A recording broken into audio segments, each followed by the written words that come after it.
we were in the Channel Islands in Guernsey or Jersey doing a 5-day tour, and Mick came to me with a single he'd got from somewhere, God knows where, and said, have a listen to this, we might be able to do this. And I listened to it, and it was Solomon Burke. Boom, boom, bum, bum, bum, bum, bum, bum. Everybody needs somebody to love, and I said, fantastic. Hello! I'm so happy to be here tonight. Once again, I'm so glad to be in your wonderful city. And I got a little message for you. And I want to tell every woman and every man tonight that's ever needed and ever wanted someone to love. Solomon has a thing that can make you forget exactly where you are. He just envelops and picks you up and takes you along with him. Sometimes you get what you want. No vocal teacher can teach you that. No influences you can't steal that from your predecessors and the tree of singers, It's just some gift. Everybody clap your hands, come on. Everybody. Everybody. There's a lot of people who kind of sing that either don't have the largesse of personality or spirit to be able to kind of just communicate the simplicity of opening a gob and singing out of your heart, and that's what he does.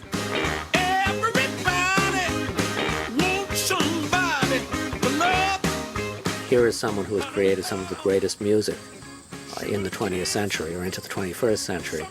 But also here's someone who has never really gotten his due. I need you. I need you. I need you. I need you. I need you. That's it right there. That's where I was born. That house right there. My grandmother raised me, and my mother and I we didn't gel. We just didn't gel. I think my mother would always remind me that I looked like my father and act like my father and would be just like my father. And since I didn't know who my father was, that was very confusing.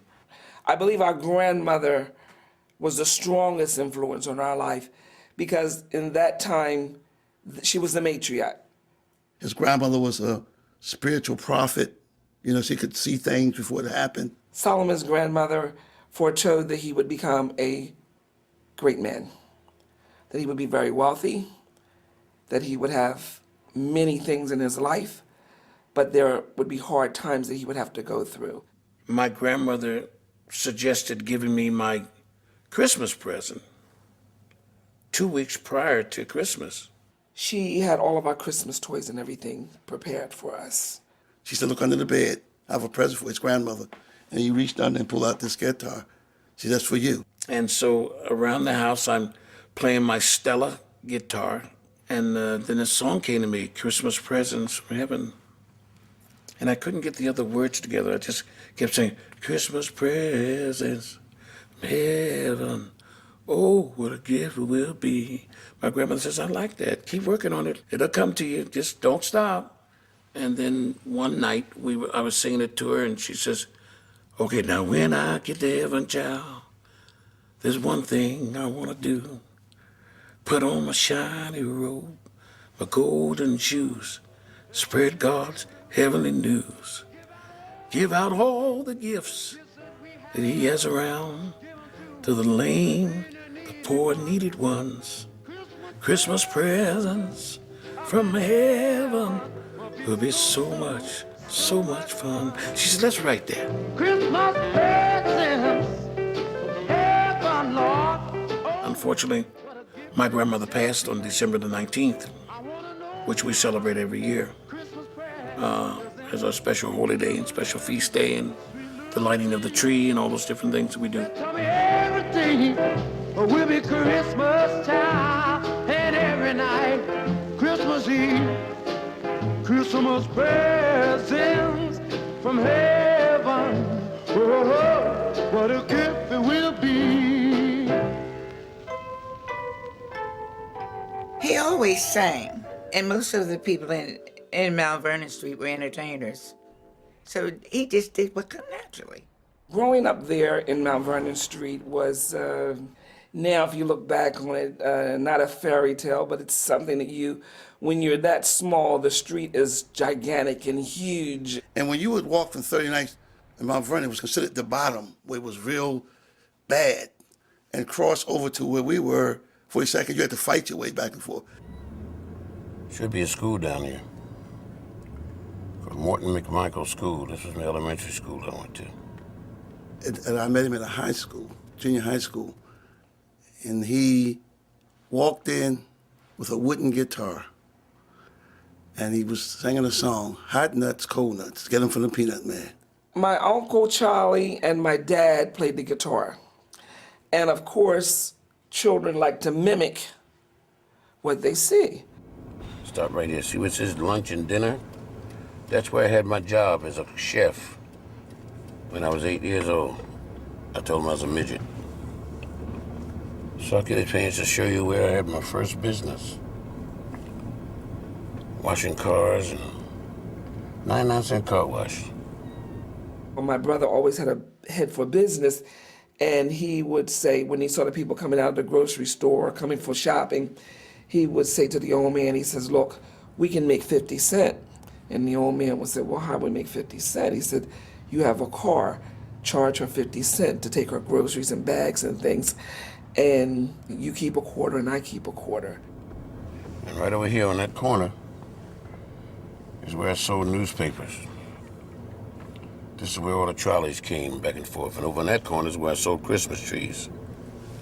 But he always wanted to be a singer and a performer. I guess with my grandmom, with her taking us around, going to different churches, people would say, that boy has a gift, that boy has something special about him. Listen, I believe I'll take my baby with me. Yes, I will. Where the living is easy, sweet, and slow. You see, I'm heading out to the country. This time where I'm going, I don't want nobody to know. Because I'm moved. I have had my first radio broadcast on WGAS when I was 12 years old with Randy Dixon. We were downtown on Arch Street at that time. And for the first 2 weeks, I only didn't have any records to play. So I just sang Precious Lord for 15 minutes in every way you can. His voice was always melodious. You could always hear him. You could always feel whatever he was singing, there was something deep from within that you could actually feel. And then somebody said, you need to get some records. So luckily enough, Mrs. Ward came and gave me records of Clara Ward, her daughter, Scroop, the Ward singers. And Mr. Dixon gave me an additional 15 minutes. Find me some peace in the valley, down by Lake River Stream. Lay my body down. I'm Louise Williams at WDAS 1480, where the ministry is in the music. My guest this morning, of course, is Minister Solomon Burke. God bless you. God bless you. God bless you. With It's love good to and see blessings and peace. you. Peace. More abundantly. Solomon, I guess if we're going to talk about you, we've got to go back. You're in your roots now. You're where this all started. The first record we ever recorded right here with, I remember Mrs. Williams, Kay Williams' wife, Right. who discovered me. Bye. Viola Williams, God bless her soul. And she discovered me at Liberty Baptist Church in West Philadelphia, a night of a program there. Solomon was trying to get his gospel group, his gospel quartet, to play a church program, and the rest of the group all had something else to do, and Solomon borrowed a pair of pants and a jacket that was too small, and he got up on stage and sang the song that he had written for his grandmother, Christmas Presents from Heaven. In the audience that day were the wife of the prominent Philadelphia DJ, Kay Williams, who brought him to the attention of Bess Berman, who owned Apollo Records. I was signed to Apollo Records in that church. My mother got an astronomical financial blessing. And I was on my way to New York, and at 2:30 that afternoon, we were in the studio recording Christmas Presents from Heaven. 2 days later, Christmas Eve, night, they were playing my record on the radio. When I heard him again, his record was playing on Lancaster Avenue through loudspeakers in December at Christmas time. And everybody said, "There's your buddy. You hear him? Solomon."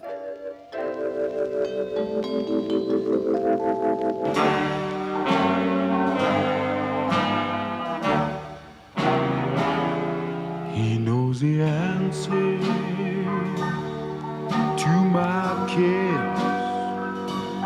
He knows the answer to my prayers. His initial records for Apollo were really what are called inspirational records. They were records with a universal theme of uplift, but they didn't have a specific religious referent. They were really based on the model of Roy Hamilton, who was enormously popular at the time and whose You'll Never Walk Alone really set the standard for inspirational records. We were in Newark, New Jersey, at a place called the Wide Awake Ballroom. And there was a promoter there by the name of Teddy Powell. And that night, I was on the show with Roy Hamilton. So I thought I was there to sing No Man Walks Alone, which is one of my records. And because I was a teenager, I had to be off the stage before midnight. And I did the first show, and Mr. Powell came back and said, "Solomon, all these people are coming here asking for you to sing A Picture of You." And A Picture of You had just come out. They were just beginning to play it. Now, I'll give you another $3,500. All you have to do is go out and sing Picture of You. The band knows it. And he counted out $3,500 to me, and I was saying, "No, I only make $350. A picture of you. I learned the truth. My manager, the #1 disc jockey in Philadelphia, was stealing my money. And he said Solomon is arrogant, and he has to be taught a lesson. He banned all my records from the radio, and none of his friends, Jocko or Georgie Woods or anybody, was playing my records. It was a relatively small business. Everybody knew everybody else. So if you alienate a local DJ, the influence can be much, much wider than you would originally realize. Because basically, your record can disappear without a trace. My life went down to nothing. I had been blackballed, and I found myself in a position living on the street with abandoned cars. He was disillusioned with the record business. He felt that he hadn't gotten his due. He hadn't gotten the money that was owed him. And he found himself picking up coins out of the gutter, and that was when he realized that things had to turn around. I decided that I was not going to sing or be in show business. I was coming back to my aunt and uncle's mortuary. Through his aunt's help, he attended the Eccles School of Mortuary Science, and he joined his aunt's funeral home, where he became a full-time undertaker. I had a family of 6 kids, and I needed to work. He was exiled for a while. With Kay Williams, he was exiled. But somehow or another, as God would have it, he was discovered again. Somehow, some way, this guy, Babe Shivian, found out that I was working at the mortuary and came to me and said, "You know, I have a cousin who owns a radio station and a record company, and he's been looking for you to record you." And I said, "I'm not doing any more singing. I'm out of that." So the next week, somebody parked a brand new Lincoln Continental red convertible in front of the mortuary. Babe came over, he talked to my aunt, and he said, "Mrs. Barkley, I want Solomon to sing. He has a career, and he needs to go back into the singing world, and I'm sure if he wants that car moved, he can move it himself. All he has to do is tell me he wants to make a record." And she said, "You better tell me you want to make a record because we got a funeral in about 8 hours." So that's how the car got moved, and that's how I made my first record for Babe Shivian. This little ring may be silver or brass. If it comes from your heart, your love got